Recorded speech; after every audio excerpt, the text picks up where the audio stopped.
Don't bet silly, bet savvy. So you think you know your cricket? Here's your chance to prove it. Play for free and you could win £100,000 in cash. The smart money's on Coral. Hi there, a warm welcome to the Racing Post Cricket World Cup Postcast. I'm Bruce Millington and we've got a full house in the studio. James Milton and Matt Ireland from the Racing Post Cricket Desk are joined by John Hill from Coral. John, before we talk about the cricket, let's talk about that shirt. What's going on there? Yeah, I thought I'd try my best. A bit of a cowboy theme to the shirt today. How many different shirts did that start out as? We've got the blue, then we've got the tartan on there, and then we've got the patch. It's a beauty, that. Gone through a few to get there, but... Get the receipt? Windies, Australia. Yeah. Yes, cricket theme. Great shout. Love it. Very good, John. We are looking back on England versus South Africa, the curtain raiser, and we're looking ahead to a raft of not first round matches, but matches. There is no such thing as a first round, it's a group. First of all, before we look ahead, let's look back to the curtain raiser, England versus South Africa. How did it go from a betting perspective, John? Well, it was a brilliant start for England, wasn't it? If you backed England, ante-polls before the tournament, you were delighted with the way it started. They've been cut already, 6-4 now to win this tournament from 7-4 yesterday. 6-4? Yeah, they're short, aren't they? But too short. But you just look at yesterday, it was the perfect start, wasn't it, really? Got the runs on the board early doors, thought we were brilliant in the field. That catch from Stokes summed it up, and a great bowling performance against a side, let's not forget, we're ranked number 3 in the world. So this was arguably one of the toughest teams England could face. So job done, one win on the board. It's going to be a miracle to not see them qualifying to the semi-finals now. So effectively, you're getting 6-4 to win 2 games, semi-final and a final. I'm not as sure. easy as that. It's not as simple as that. And talking of that catch by Stokes, we were just having a laugh in the office out there because Jimmy, one of the guys out there, he went to the cricket and we knew where he was positioned because he texted some of the lads. He said, "Here I am." And as soon as that catch went in, everyone's like, "Oh, Jimmy's going to get the most incredible view of that," because it was going straight towards him, basically. If Stokes hadn't caught it, he virtually would have. So he comes in, everyone's like, "What was it like? What was it like?" He goes, "I was having a slash." Oh, dear. My mate was behind it as well. Was he? He just managed to get in with 4 pints, and you can see him, he just gets the look up. It was absolutely unbelievable, wasn't it? Yeah, apart from the fact that catch of the series is sewn up, Matt, what was the main takeout from you for England, South Africa? Great start, yeah. 4 batsmen got 50s on quite a tricky oval pitch, and the 4 that did get 50s weren't Bairstow or Butler, who have been in form anyway. So now we've got 6 batsmen in form. Scoring 300 on a fairly tricky wicket. Thought South Africa were a little bit one-dimensional, especially with the bat. If we talked about England's power earlier, but if South Africa, if de Kock doesn't come off or Van der Dussen, I think they're going to struggle. Especially, we were talking about they're bowled very well on bowled a lot of cutters and on a pretty tricky wicket. But they're going to bring Steyn in, which obviously enhances their bowling. But if they're going to play all their frontline bowlers of Steyn and Geedy, Tahir and Rabada, you're going to have to bat Steyn at 8, which doesn't really bode well for them, I don't think. Okay, James, Jofra Archer proving Agger's fears completely unfounded. He's slipped straight in and looks great, doesn't he? Yeah, he was absolutely fantastic, and that's the positive for England. We've been so used to them scoring massive totals at kind of 311. You're not quite sure. The betting still had them as 4-6 favourites at the break, and actually I think when you saw South Africa bat, I think the value of Ben Stokes' innings were kind of increased because it was a measured innings really, and I think you could see him getting a bit frustrated. The ball wasn't quite coming onto the bat, but they got themselves up above 300. And then the new ball spell, Archer's pace and hostility, and Chris Wokes keeping it really tight at the other end. I think if those two stay fit, they're the first 10 overs, they're going to cause all sorts of problems, really, yeah. I know you both liked England beforehand, but 6-4, are they getting a little short for you? I wouldn't be plunging in just on the basis of that one game. But you have to say, they lost the toss. South Africa put them into bat. They batted well on not a straightforward pitch, and I thought Adil Rashid was superb. Just an excellent fielding display, obviously, and a very impressive all-round display. What I would say is that, South Africa, we mentioned their middle order, I think, at the start of the tournament. and you just don't trust them at all. I mean, the shot JP Duminy played to get out, when the run rate was only kind of 6.5 and over still required, he'd already hit a boundary in the over. He just needed to be knocking it around and staying there. And he just kind of lofted one to long off, and it was a really kind of half-hearted shot. And as Matt says, when Steyn comes back fit, I think maybe not the next game, but the one after, there's going to be even more pressure on their top order. So if their top four don't get the job done, I think they're going to struggle. They're really imbalanced, aren't they? England are very balanced, but they are completely two sets of, a bowling unit and a batting unit. There's no kind of, Stokes that brings them together. Okay. Let's look ahead to Game 3. Takes place in Cardiff on Saturday. Starts at 10:30 and it is New Zealand versus Sri Lanka. And I'm guessing, John, that Coral have got New Zealand fairly short here. Yeah, they are. They're 1-4, New Zealand 3-1. On our preview show, we were so against Sri Lanka. We all felt that they possibly could finish bottom in the group and possibly not even win a game, Bruce. So, I can't imagine many people are going to be rushing into back Sri Lanka here to beat. Do you not think some people will kind of still not maybe realise the extent to which they've descended, from the good old days and just take a shine set? Because it kind of sounds big, 3-1 Sri Lanka. Well, yeah, absolutely. You look at the last 3 or 4 World Cups, Sri Lanka have always been big players. They've always been big players, haven't they, at white ball cricket? And the thing is about the Sri Lanka team now is how many names do you recognise on that team sheet? How many could you, say off the top of your head? You look back at the great teams, you can name 6 or 7, couldn't you? Great players. Now, I don't recognise hardly any of them. So I think this is going to be a comfortable New Zealand win at 1-4. I think the betting's right. I think New Zealand are going to get off to a winning start. And I guess it'll be a way of looking at alternative markets here if you want to play, if you want to try and find a working man's price. Well, the boys will give some match verdicts and then we'll maybe look into some of those, John. First of all, James, any weather worries? I mean, it looks like it's going to be lovely and warm everywhere tomorrow. Yes, I think I'm off to Norwich and expecting 26 degrees. Wow. So, yeah. What are you going to Norwich for? It's my dad's 70th and we're lovely. kayaking down the river to a pub lunch. Brilliant. Careful. Life jacket and speedos for me. I think. Yeah, how are you getting back? Are you kayaking back from I think there'll be cars involved on the way back. Yeah, absolutely. Are you going to be following the action? Venice of the East. Yeah. Yes, I will certainly have. And what will be happening? I think Trent Bolt's going to have a big say in this match. Sri Lanka's issue really is their batting. And probably their bowling and their fielding. But, we mentioned in a preview show that, they've had to replace Sangakkara, who scored, I think, 4 centuries in a row at the last World Cup, Jayawardene, Dilshan. And the batsmen who've come back in, none of them have really staked a claim. And they're going to be up against Trent Bolt, who's in a rich vein of form, took 8 wickets in the warm-up games. His stats in the warm-up game against the West Indies, given that New Zealand conceded 421, I think Bolt ended up with 4 for 50 or something, wow. Which is fantastic. So I think Sri Lanka's openers are going to really struggle against him. He's 5-2 top wicket taker, 12-1 man of the match is also worth a little interest. But yeah, I fully expect New Zealand to get off to a winning start. Okay, it's all about Bolt for James. Matt, what's your betting approach going to be here? I would get with New Zealand to have the highest 10 overs, 15 overs score. Looking at the warm-up games, only on one occasion of Sri Lanka's top 6 did any of them score it faster than run a ball. Have they got anyone who they might not be as good as the others, but someone with that same spirit? Angelo Matthews is probably up there with. No, but someone who goes for it and goes absolutely bananas. Yeah, he does. But I don't think they've got. I mean, they've got Tiramani at the top of the order, who's pretty slow coach, and then Karuna Ratne, who's the captain. Again, I think we said in the previous show, he'd not played an ODI, won't have played an ODI until tomorrow, before the last World Cup, so 4 years. So New Zealand have got Guptill and Munro at the top, and then Williamson at 3. One thing, we're quite negative on Sri Lanka. One thing in their favour is the venue, because Cardiff does spin quite a bit, and obviously if you're looking to get with them, probably in their top wicket taker, you'd go with their spinners. So who particularly? As Udana, is it?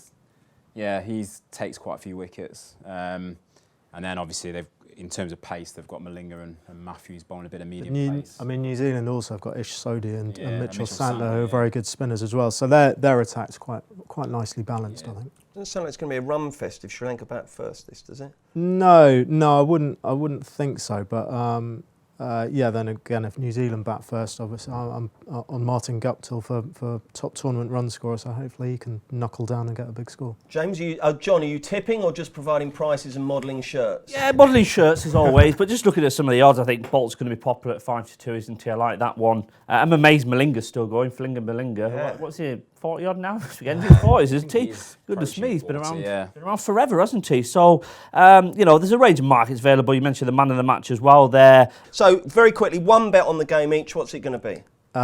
Trent Bolt, top New Zealand wicket taker. At 5-2. New Zealand highest 10 over score. And John? Kane Williamson, top batsman. Okay, I'm going to go Guptill. Right, we'll do the other Saturday game and look at it Sunday and Monday next. Don't bet silly, bet savvy. So you think you know your cricket? Here's your chance to prove it. Play for free and you could win £100,000 in cash. The smart money's on Coral. Right then, let's look at the other game on Saturday. It takes place at Bristol. It's Afghanistan versus Australia, and probably one of the most lopsided betting markets we're going to get on the whole tournament. John Hills, John Hill. I did the Alan Brazil there. John Hills. He's always calling you John Hills, isn't he? He is, isn't he? Yeah. Do you ever have words with him on that? I've corrected him a million times, but you'll get nowhere with him. He goes with the Rochdale Cowboy as well. So. I know that, yeah. That's the shirt, I think. That's exactly. He's in my shirts. Right then, John Hill. How do Coral bet on Afghanistan v Australia? Yeah, Australia 10-1 on. Going to be one of the shortest prices of any of the matches in this tournament. Afghanistan 6-1 if you fancy a punt there. But Australia have been quite popular actually in the outright market. They've been the second best bat team behind England. They're now 7-2 there. They were 9-2 before they beat England in that warm-up game last week. So, the juice has been taken out of them. A lot of punters think they could go all the way. I think conditions are going to suit them in England. I think they're the leading threat to England's chances in this tournament, lads. These boys can't have them at all.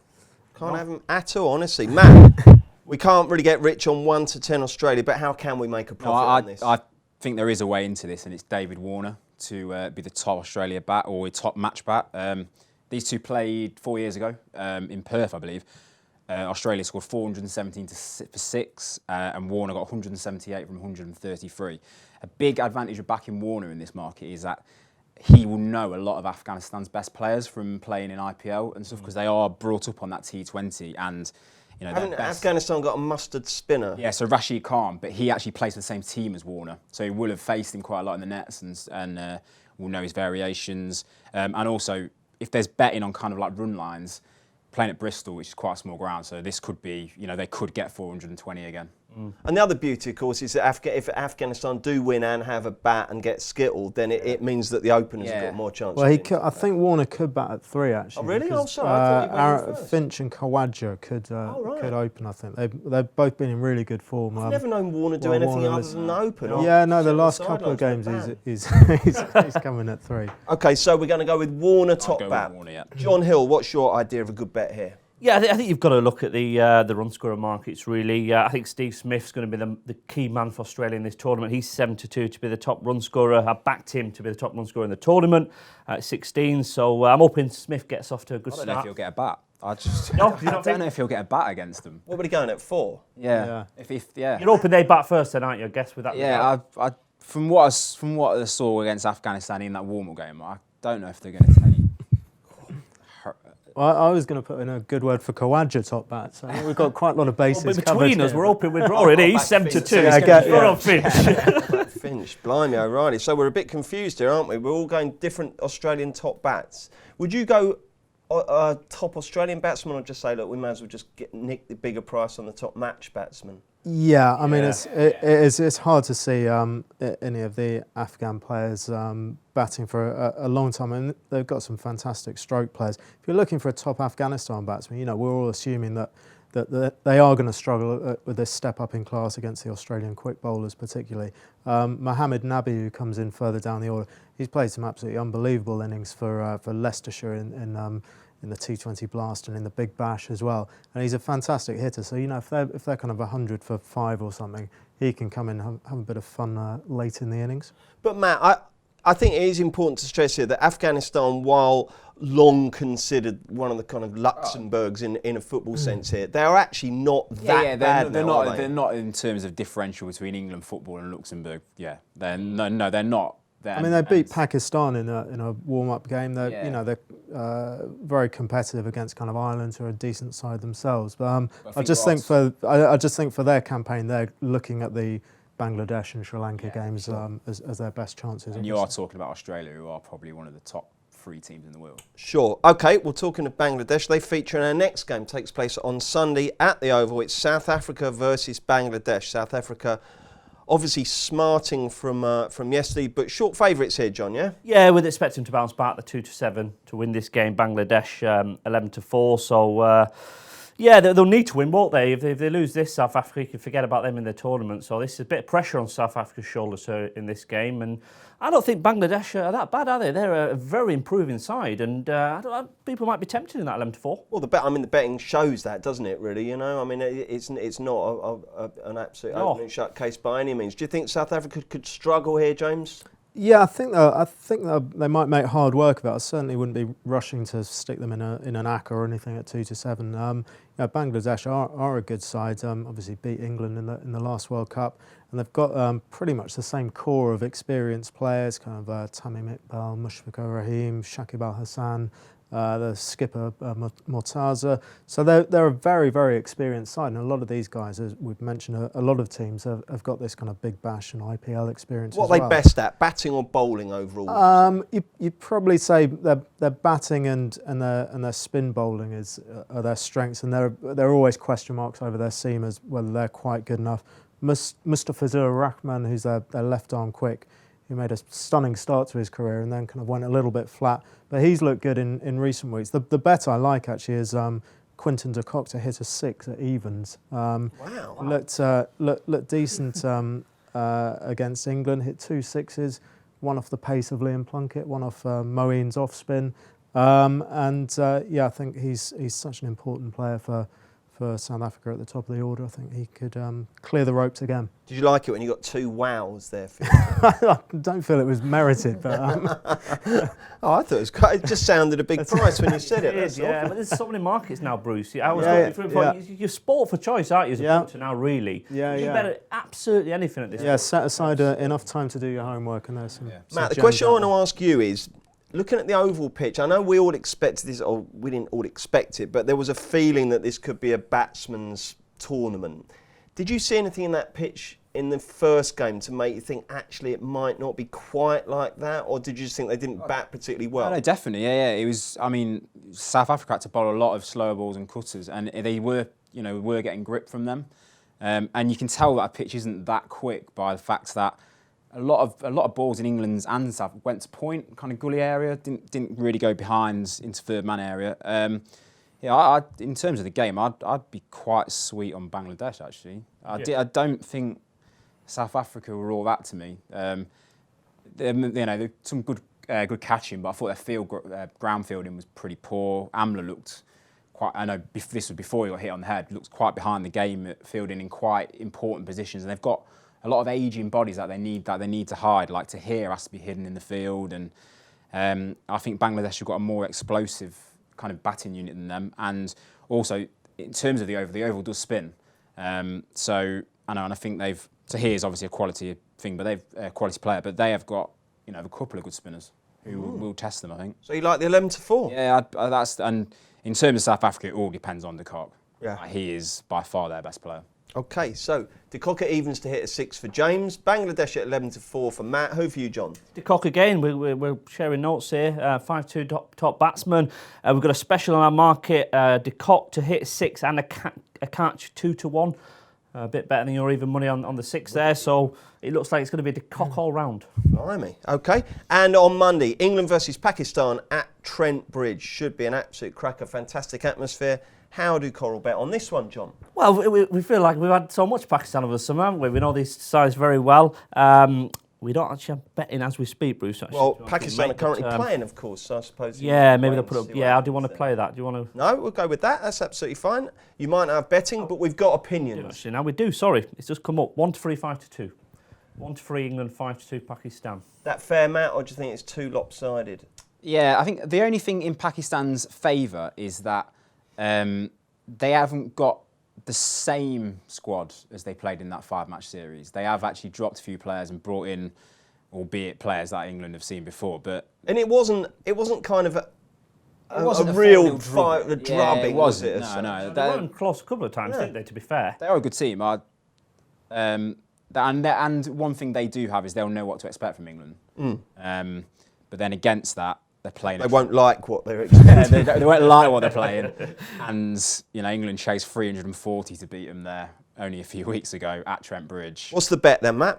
I like Jason Roy in this one. I thought he looks really good yesterday at the Oval. Pretty controlled. Wasn't usually, if he gets a couple of dot balls, he tries to really force the issue the next ball. Did the fact that Bairstow went first ball mean that he had to rein it in a bit? I don't think they did rein it in. I don't think they did rein it in because, in the fifth over, they took to here for 14-15. I think the good thing about that is that Root is the one that kind of calms everything down there because they haven't got, if you look at the side, it's like two dashers at the top, then it's Root who's kind of like the glue, another dasher in Morgan. Stokes can play kind of the anchor or can go for it. I thought he just miscued a poor ball really. He just miscued it straight to mid-on. I'd be looking at him top back. He scored a century there in the game previously. What price is Jason Roy to be top England back there, John? That we just have outrighters at the moment. Okay, fine. Yeah, so when market comes up, look out for Roy. Yeah. That's Matt's selection. Who's yours, John? I like Morgan top runs. I think he's going to have a big tournament, Morgan. I thought he looked in good shape against South Africa at 50. I think he's going to play an important role in that middle order when the top two go aggressive. I think him and Root are going to play a key role. So Morgan for me, and he's been cut to 25 to the top tournament run score if you like him in that market as well. I'll tell you what, James, we've only had one match, but already this new format is so much better, isn't it? Because there's no crap mismatches, is there? It's all really, really good, isn't it? And England-Pakistan should be another cracker. What is the best bet? Yeah, I'm finding the England top run scorer market really difficult already because John mentioned Morgan. I thought he looked in terrific nick, but it was kind of a surprise when each of Roy and then Root and Morgan got out because they all looked in control. Then Stokes came in and played well, and then Bairstow and Butler. So I'm swerving that. I thought Adil Rashid actually bowled beautifully. And had one that hit Quinton de Kock's stump and failed to knock the bails off, but he had South Africa in all sorts of trouble. I think he could be the top wicket taker bet here. I mean, Pakistan at Trent Bridge, they got 340 and still lost to England in the series just before the World Cup. They made it hard for England. It was a 3-wicket win, 3 balls to spare, and England had to bat well to get them.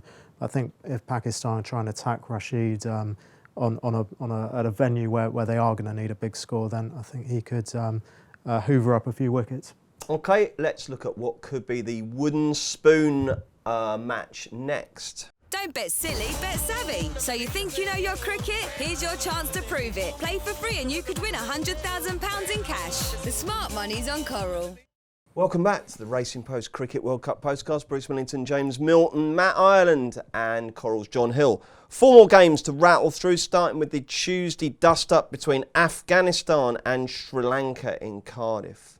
Unlikely to be a game that has any bearing on who makes that all-important top 4, but if you had a bet on who's going to finish bottom of the group, it could be absolutely crucial. Do we have any betting yet, John? We don't know, but there's not going to be much between these two sides. It'll be a closer pick 'em. I think Sri Lanka will probably just start around 4-5, so they'll be marginal favourites. And for myself and Matt, I think this is the game of the tournament for ourselves because we are big on Sri Lanka to finish bottom of the table. So we're desperate for Afghanistan to pick up a win here, aren't we? Do you think they will, John? I think they will. Yeah, I do. I think they're a better side than Sri Lanka on the day. I think they could get a result here. I think Sri Lanka are going to struggle throughout the tournament, and I don't think Afghanistan on their day, will have too many problems with Sri Lanka.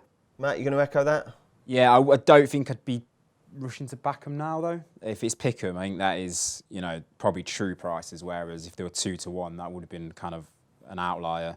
I think, as we've spoken before about Sri Lanka kind of being, playing pretty outdated cricket at the top of the order, I think the way to get with Afghanistan is to back them to have a quick start. They only play one way, and they've been brought up on 2020 cricket, and they will just come out all guns blazing. So highest first 15 overs? Yeah, I think that's kind of the way you've got to play this one.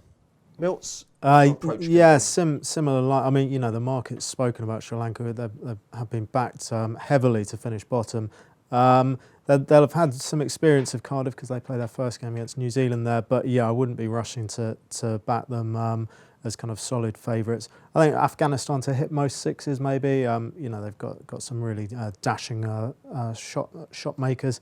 And given my reservations about both teams' ability to kind of bat through the innings, see what kind of price no century in the match is. That might be an interesting market. What price are you boys on Sri Lanka finished bottom?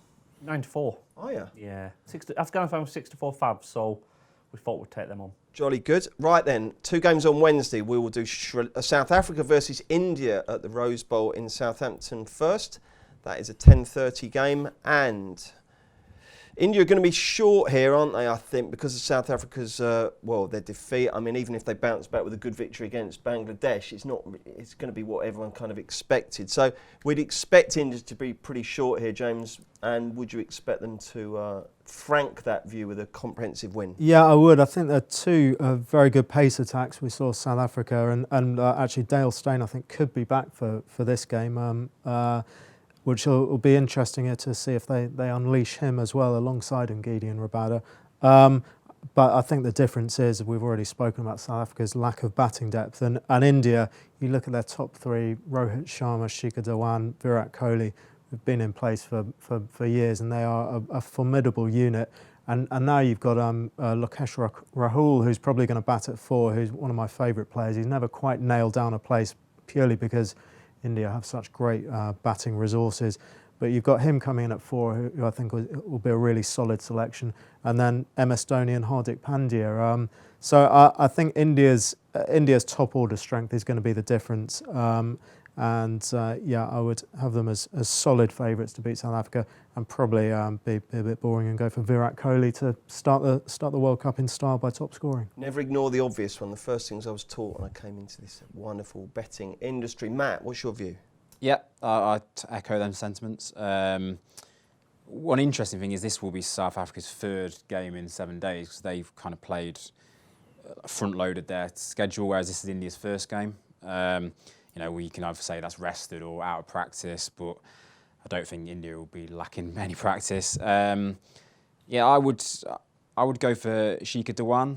He likes English conditions. I think I spoke about in the previous show. He's been top scorer at the last 2 tournaments in England, global tournaments. And also he likes batting against South Africa. He's scored 790 runs at 53 with 450s and 3 tons. So something like top run scorer, probably to score a 50 would be probably the way I'd get of him, actually. What do you call him? Shikhar Dhawan. What do you call him? Dhawan. I always thought it was Did I say Shikhar Dhawan. I like saying it nice and quick. Depends which school you went to. Potato. Well, you're the poshest one, aren't you? Yeah, my school's free, yeah. John, have you got a view on where we can make some money out of South Africa versus India? Well, they're going to be around 4-7, 1-2, India in this, so I think people are just going to be putting them in as their banker and their accumulators. They might be even shorter than that, didn't you? They may well do by the time this game comes around, but at the moment, get them now, I guess, really. Stick them in those ACCAs for your week-long sporting events. Kohli's probably the man that I'll be backing here, as you say. Don't look beyond the obvious. But I'm quite surprised. They've been quite friendless in our outright market, India. They're 100 to 32nd best, but punters don't want to be with them at that price. So, So I guess we're cheering India on as bookmakers. We'll be quite happy to see them lift this trophy. OK, what they quaintly refer to as a day-night game still. Starts at 1:30, so it'll probably finish about 7:30, hardly night. It's Bangladesh versus New Zealand at the Oval. An interesting game. We got any betting yet, John? Well, they're around the 4-11 mark at the moment, New Zealand, for this one. 9-4 if you fancy Bangladesh. Obviously, results are going to change that market if New Zealand get off to a good start.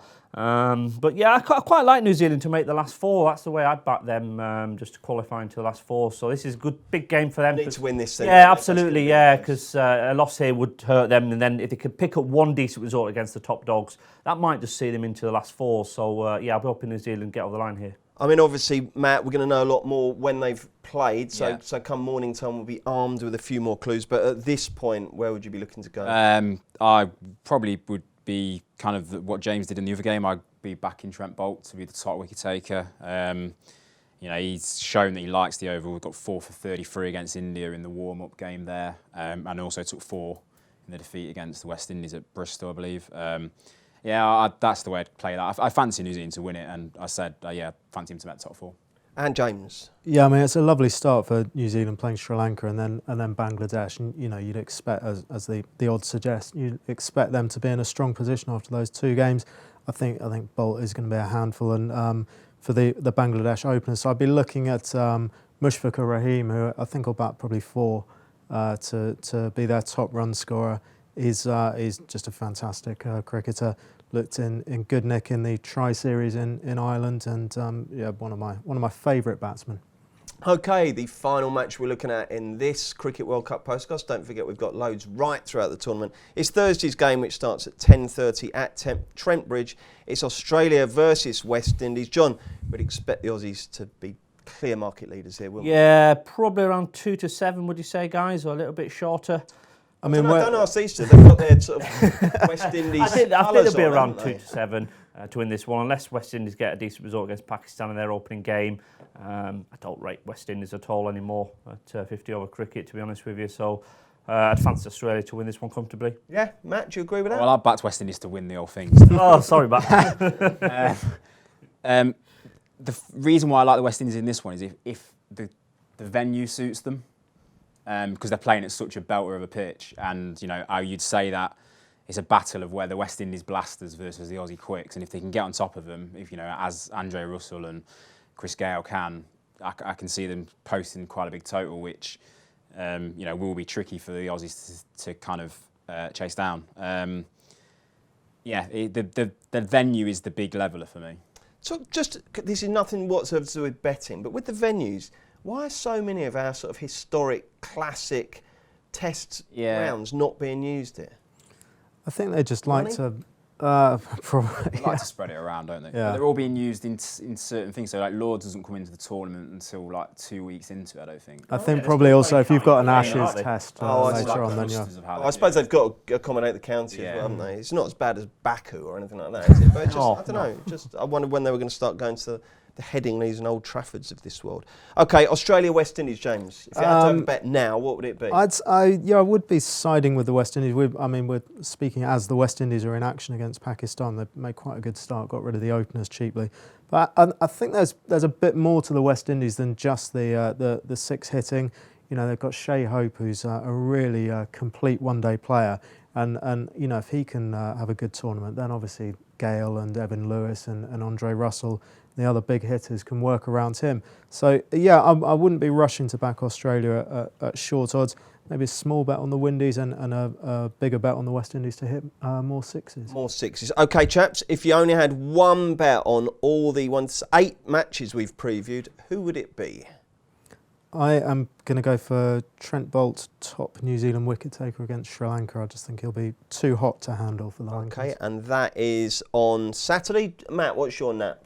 Warner, top bat against the Afghanistanis. I just think he will know the attack and that will be to his favour. And John? Bangladesh to beat South Africa. I think 11-4 is far, far too big. Bold. Thank you very much, chaps. Great stuff. We are back next Thursday to look at the upcoming batch of matches. Stick with the Racing Post Cricket World Cup postcast right throughout this enthralling tournament. Don't bet silly, bet savvy. So you think you know your cricket? Here's your chance to prove it. Play for free and you could win £100,000 in cash. The smart money's on Coral.